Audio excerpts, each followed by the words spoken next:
ఇంకో ఆయన ఉన్నాడు, పెమ్మసాని చంద్రశేఖర్ గారు. ఏమన్నాడు?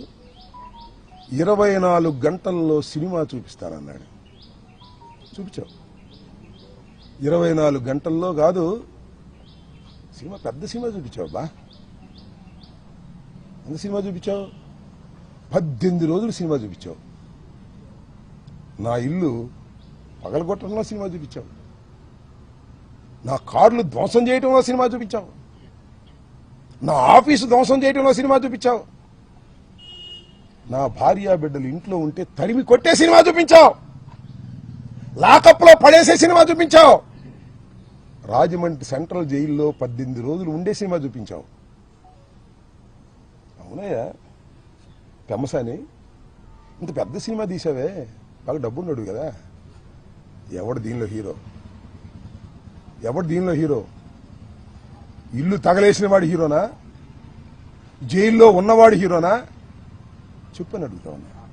ఎక్కడో ఉండి మానిటర్ చేశావే, ఎవరు హీరో? 18 రోజులు జైల్లో ఉన్నవాడు హీరోనా? జైల్లో పెట్టిన వాళ్ళు హీరోనా? ఎవరు హీరో? ఆలోచించుకో. ఇంత పెద్ద సినిమా తీసి మీరు విలన్లు అయ్యారు, అవునా కదా? 18 రోజులు పెట్టడం కాదు, 7-8 గంటల సేపు ఇక్కడ ఉండి కరాల నృత్యం చేశారు పోలీసులతో ఏకమైపోయి. ఎవరు హీరో? ఎవరు దీనిలో విలన్స్? ఎవరు? ప్రజలు గమనిస్తున్నారని కూడా ఈ సందర్భంగా మనవి చేస్తున్నా. అనని మాటలు అన్నానని రాసిన వాడు విలనా? ఏమీ అనుకోకుండా అపవాదు పడేవాడా విలన్? ఎవరు హీరో, ఎవరు విలన్? ఆలోచించుకోమని కూడా ఇవాళ పెమ్మసాని చంద్రశేఖర్ని అడుగుతా ఉన్నా. ఏం తొందర లేదు. అన్నిటికీ మూల్యం చెల్లించవలసిన రోజు ఒకటి వస్తుంది, తప్పనిసరిగా వస్తుంది. భగవంతుడు పైన ఉన్నాడు, ప్రజాస్వామ్యంలో ప్రజలు చూస్తున్నారు.